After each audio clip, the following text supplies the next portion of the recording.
자, 이제 오토 인코더에서 제너레이티브 모델 또 이제 좀 또 이 또 제너레이티브 하다는 건 또 무엇인지에 대해서도 설명을 할 텐데 그 전에 그러면 여러분들이 이걸 한번 설명을 해보겠습니다. 여기에 개수가 2개로 하는 게 좋은지 3개로 하는 게 좋은지 4개로 하는 게 좋은지를 어떻게 아느냐? 어떻게 아느냐? 이거는 방법은 어떤 이론적인 방법이 있는 것은 아니고 예를 들어서 인풋하고 아웃풋에서 그 로스가 있겠죠? 로스는 적을수록 좋죠. 왜냐하면 그런데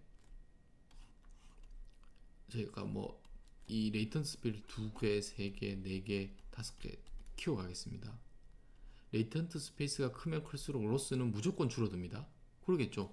2개보다는 3개가 좋을 테고. 하지만 예를 들어서 그 옵티멀한 게 3개였다고 하겠습니다. 예를 들어서 그러면 2개일 때 그 로스가 여기면 3개일 때는 확 줄겠죠. 그리고 4개일 때는 하나가 엑스트라가 생기니까 역시나 줄지만 그 성능의 개선이 그렇게 폭이 크지가 않을 겁니다. 아마. 크지가. 그렇게 해서 이렇게 내려오는 엘보 포인트가 있을 것이고 그것이 적당한 레이턴트 스페이스.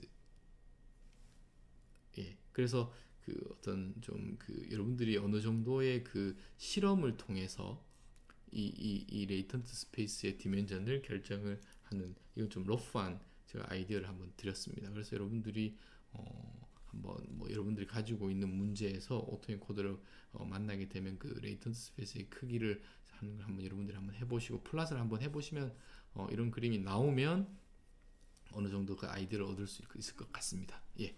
그렇게 해서 이제 제너레이티브 모델로 넘어가겠습니다. 제너레이티브라는 단어를 제가 처음 설명을 드리는 것 같은데 이건 또 뭐냐? 또 한번 살펴보면 generative capability라고 해서 지금 보시면 그 네트워크에서 학습을 끝냈습니다. 만약에 트레인을 다 done with training이면 이제 여기 다 웨이트들이 있겠죠? 다 있겠죠?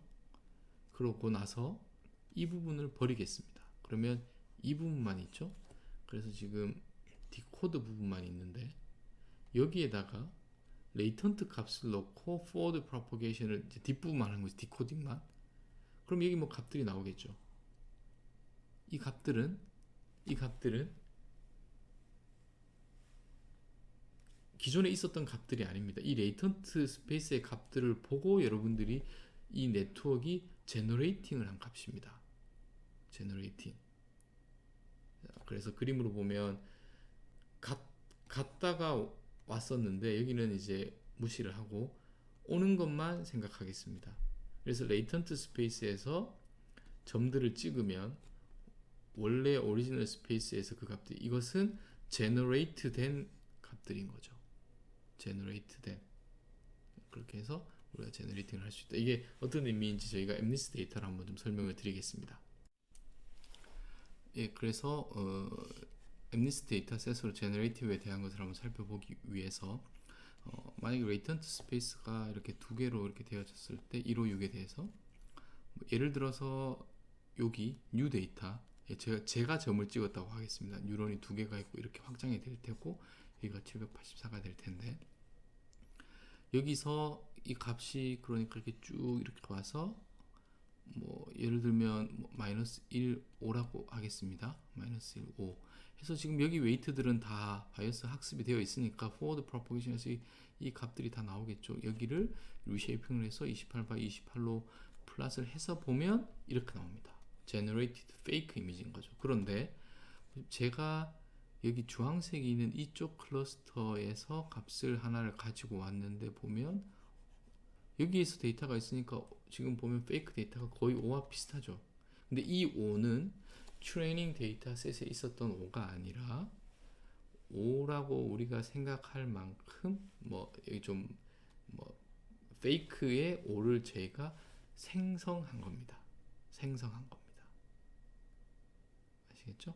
뭐 이 5에 대한 뭐 정확하게 이게 5 이게 깔끔하지 않은 5에 대해서는 일단은 그거는 이제 좀 지금 O 같은 비슷한 페이크의 데이터가 O가 생성되었고 이것은 얘가 제가 여러분들 O가 만약에 필요하다 그러면 점을 무수히 많이 찍으면 됩니다. 여러분들이 6이 필요하다 6을 여기서 찍으면 됩니다. 데이터를 generate 할 수 있고 이것은 결국 우리가 데이터 어그멘테이션하고도 연결이 될 수 있겠죠. 데이터 어그멘테이션을 할 수 있는. 그리고 그 데이터 임밸런스 문제가 있을 때 부족한 부분의 데이터를 이러한 식으로 데이터를 생성할 수 있다면 부족한 부분을 채울 수가 있겠죠. 자, 그래서 지금 이런 그 제너레이티브 하다는 것, 저희가 지금까지 생각했던 것들은 예를 들어 인풋과 뭐 슈퍼바이즈 러닝이 되었던 했을 때 뭐 패턴을 학습을 하게 되고 이러한 인풋이 오면 제가 기존에 알고 있던 데이터의 패턴에서 이것은 아웃풋이 이런 걸 거와 가장 이런 패턴일 거라는 그런 경향성이라든지 어떤 패턴을 보는 것이면 이것은 그것이 아니라 지금 말하는 것은 오토인코더에서 차원 축소 스토리를 갖고 그 디코딩을 이용해서 제너레이트 할 수 있는 것은 전혀 다른 제가 O를 만들어낼 수 있는 겁니다. 1을 만들어낼 수 있고 그래서 레이턴트 스페이스가 이제 좀 중요한 의미를 가지게 되는데 지금 우리가 알고 있는 이 레이턴트 스페이스는 어떻게 보면 디펜던트한 거라든지 리던던트한 것들이 잘 학습된 오토인코더고 잘 스트럭처된 오토인코더라면 최소화된 구조겠죠. 그래서 우리가 지금 예를 들어서 이 x가 있고 x 프라임이 있으면 f라는 것으로 가서 fx가 있고 이 x 프라임이 있겠죠. 그러면 레이턴트 스페이스에서 인터폴레이션을 하면 그러니까 내삽을 하면 인터폴레이션을 하면 여기가 있겠죠. 그리고 우리가 이 점을 다시 복원을 시키겠습니다. 그러면 여기는 저희의 그러니까 가장 코어한 레이턴트 스페이스의 중요한 이 베이시스 이 축만 있을 거기 때문에 저희의 여기에서 레이턴트 스페이스에서의 인터폴레이션 하는 것이 여기에서 뭐 예를 들면 이렇게 직선을 하고 인터폴레이션을 하는 것보다 더 메이크 센스 하다는 걸 제가 지금 설명을 드리고 있습니다. 여러분들 지금 여기서 좀 잘 이해가 안 가실 수 있는데 다음 예시를 제가 한번 보여드리겠습니다. 그래서 지금 여기에서 이렇게 지금 이 알파가 뭐 0에서 1 사이면 지금 이 의미는 무엇이냐면 레이턴트 스페이스에서의 인터폴레이션을 의미하는 것이 그것을 역으로 해서 디코딩을 해서 여기로 복원을 시키는 겁니다. 아시겠죠? 그러면 이게 무엇이냐? 제가 이 슬라이드는 이제 인터폴레이션 인 하이 디멘전이라고 해서 이거는 제가 여기서 이제 가지고 온 슬라이드입니다. 무엇을 설명을 하고 싶으냐면 이것은 오리지널 스페이스라고 생각하시면 되고 그래서 이거는 그 설명을 위한 데모입니다. 이렇게 골프를 치는 이미지가 있다고 하죠. 지금 이렇게 그리고 이것이 이미지 1이고 아니면 x 포인트인 거죠. 그 차원에서 그리고 x 프라임은 이런 골프를 치고 있습니다. 아시겠죠? 근데 저희가 이제 표현을 하기가 힘드니까 그 차원을 이건 사실은 뭐 엄청나게 높은 차원일 텐데 3차원이라고 생각하겠습니다. 그러면 이 x는 여기에 있고 x 프라임은 여기에 있다고 치면 우리가 그냥 그 오리지널 스페이스는 하이 디멘전에서 이 x와 x 프라임의 중간은 이렇게 하겠죠. 해서 뭐 이렇게 하겠죠. x1 플러스 x2의 2분의 1을 하겠죠. 그 얘기는 뭐냐면 각각의 픽셀들이 있을 것이고 이 픽셀들을 2분의 1 하는 거겠죠. 이 오리지널 스페이스 하이 디멘전에서는 그렇게 되면 이런 그림이 될 겁니다. 하이 디멘전을 해서 인터폴레이션을 하면 여기 보시면 여기를 보시면 이런 이 두 개가 지금 다 보이는 거죠. 여기랑 근데 우리가 피지컬리 골프를 치고 여기에서 스윙을 여기로 하고 있으니 직관적으로는 이 그림과 이 그림의 중간은 스윙을 하는 여기가 있다는 게 우리가 이제 물리적으로 저희가 알고 있는 시스템인 거죠. 알고 있는 거죠. 그 이야기는 다시 레이턴트 스페이스로 가면 원래 그 이미지에서는 그냥 픽셀 와이즈지만 예를 들어서 오토엔코드를 잘 해서 차원을 축소를 해서 이러한 매니폴드가 그러니까 레이턴트 스페이스인 거죠. 지금 3D에서 이제 2D로 간 거죠. 원래 뭐 더 높은 차원에서 저 차원으로 갈 텐데 그러면 이 점과 x1과 x'의 그 인터폴레이션은 중심은 이게 이제 펼쳐진 거라고 했을 때 여기가 되겠죠. 여기 이미지 그 그림은 이렇게 되어야겠죠.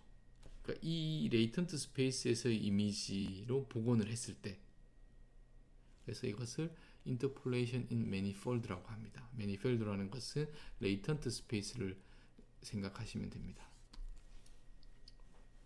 자, 그래서 무엇을 이야기하는 것이냐 하면 지금 여러분들이 그 키워드로 work in the latent space 지금 뭐냐면 여기에 있는 이 레이턴트 스페이스를 엠니스 데이터 제가 격자를 이렇게 나누었습니다. 전부 다. 이 격자에 해당하는 포인트에 제너레이팅 한 것이 여기에 와 있습니다. 그러면 이제 어떻게 하는지 아시겠죠?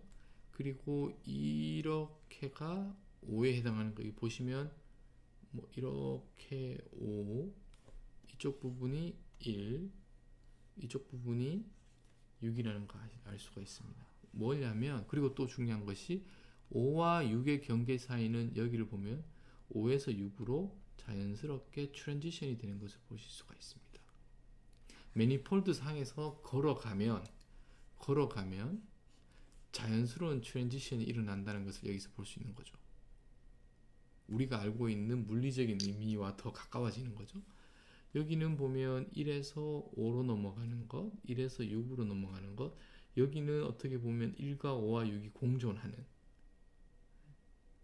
스페이스가 되겠습니다. 그래서 레이턴트 스페이스에서 걸어가면서 인터폴레이션을 하면서 원래 공간으로 복원을 하는 것이 원 공간에서 인터폴레이션을 하는 것보다 훨씬 더 메이크 센스 하다는 겁니다.